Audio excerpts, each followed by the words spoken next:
Hi, this is Jordan Ramirez, and normally I host my podcast show, Film Talk with Jordan Ramirez.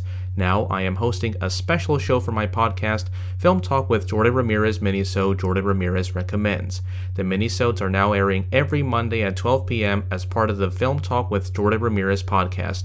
So without further ado, you are listening to a Film Talk with Jordan Ramirez minisode.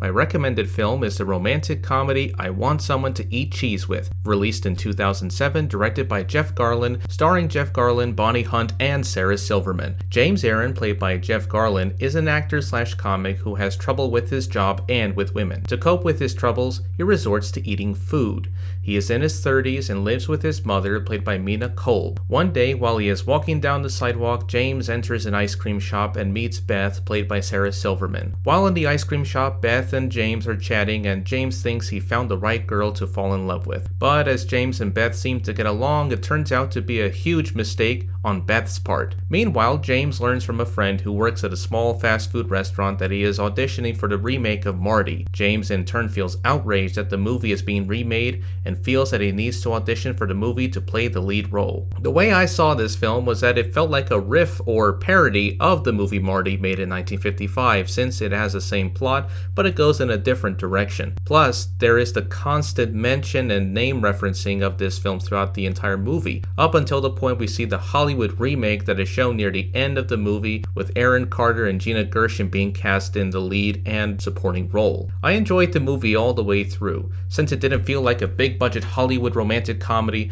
but it was an independent feature film with the right people in the cast playing likable and well-rounded characters that are unique on their own terms. What is also enjoyable is that you don't need a big star or cast to make a good romantic comedy about problems with relationships and your work, but that you need good actors and people who pour so much passion into the project that it just feels right. Jeff Garlin, as the star writer and director of this film, is fantastic. He makes a simple story that is easily relatable and character-driven, that it makes you forget that you are watching a movie and examining real life. I also enjoyed the supporting actors who were in one scene of the movie or more that feels like they are part of the entire story, such as Dan Castellaneta, Amy Sedaris, Richard Kind, Paul Mazursky, a young Elle Fanning, and so many others, including Bonnie Hunt, who play their roles perfectly in this film. In an interview with Rotten Tomatoes, Jeff Garlin discussed about the process of making his movie. "I just wrote and I made the movie. I never said, okay, we're going for pathos here. I work really organically. So that either is who I am and it's what I do, or it's not. I think this is a very unromantic comedy.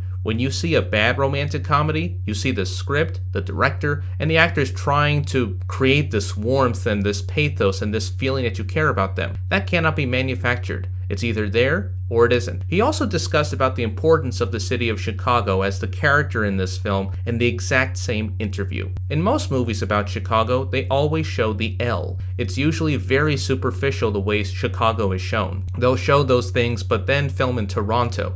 Even with the stuff I shot in LA, which were interiors, it was really difficult finding interiors that looked like they could be Chicago. I also had a goal of never showing the L, but then, by God, there's a scene where the L comes by in the background. But it was perfect. I thought, okay, I'll keep it. I'm not going to be a jerk about it. I enjoyed watching this movie because it's a simple, minimalist romantic comedy that even gained attention from John Waters when he added it to his top 10 favorite films list in 2007. Quote, "A terrific tiny little movie that is a masterpiece of munching, melancholy, and the magic of self-loathing." End quote. It's a perfect romantic comedy with a great cast, story, direction, and filming entirely on location in Chicago to make it an entirely relatable character throughout this film.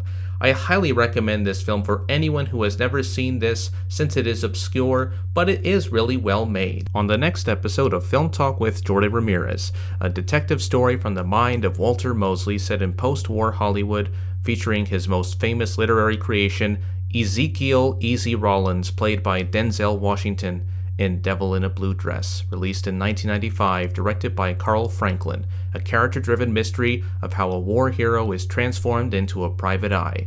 That's coming up this Friday on Film Talk with Jordan Ramirez at 4 p.m. on Anchor, Spotify, Google Podcasts, and Radio Public. This has been a Film Talk with Jordan Ramirez Minisode. Tune into the Minisodes every Monday at 12 p.m. and Film Talk with Jordan Ramirez every Friday at 4 p.m. on Anchor, Spotify, Google Podcasts, and Radio Public. If you are on Spotify, make sure to like and subscribe to keep the show going, and make sure to recommend your friends and family members to tune into this podcast. I also have my own YouTube channel called Film Talk with Jordan Ramirez, where you can watch my video podcast, and make sure to also like and subscribe. And until then, I'll see you at the movies.